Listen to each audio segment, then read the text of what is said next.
Moving to Washington, President Trump is making some potentially dangerous new suggestions for fighting the coronavirus. At his latest briefing, he talked about possibly injecting disinfectant into people's bodies, though he later partially walked that back.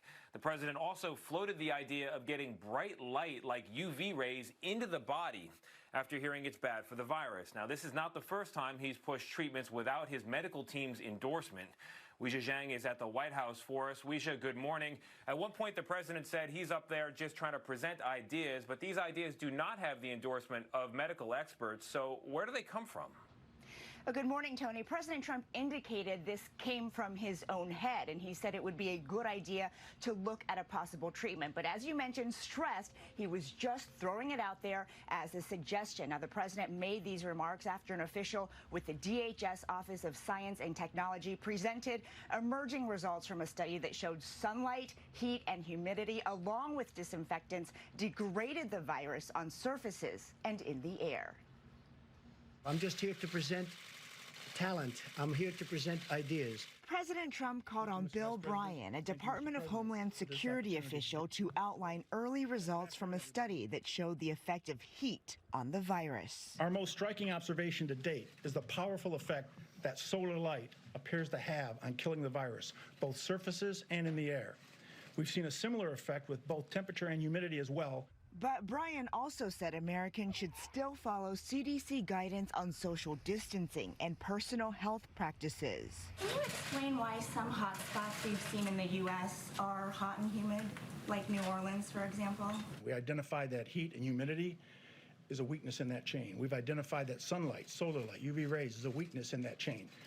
That doesn't take away the other activities, the guidance from the White House, the guidance from the CDC and others on the actions and steps that people need to take to protect themselves.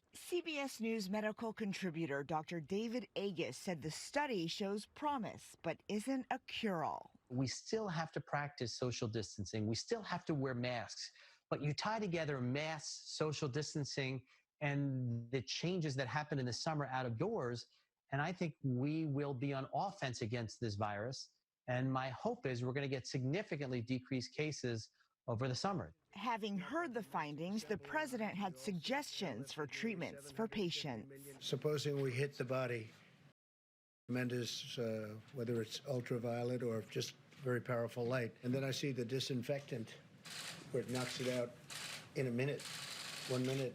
And is there a way we can do something like that by injection inside or almost a cleaning? I would like you to speak to the medical doctors to see if there's any way that you can apply light and heat to cure. Deborah, have you ever heard of that? The heat and the light relative to certain viruses, yes, but relative to this virus? Not as a treatment. After all this unfolded, medical experts swiftly and strongly started urging people not to improperly use disinfectants. And the manufacturer of Lysol says in a statement, under no circumstance should our disinfectant products be administered into the human body. Gail? Very good advice, and we have to say it's so important to follow the advice of doctors and medical experts. I think a lot of people felt for Dr. Birx as she looked like she was trying to hold her face on straight there yesterday. Again, please, please, please follow the advice of doctors and medical experts. Weijia, we thank you.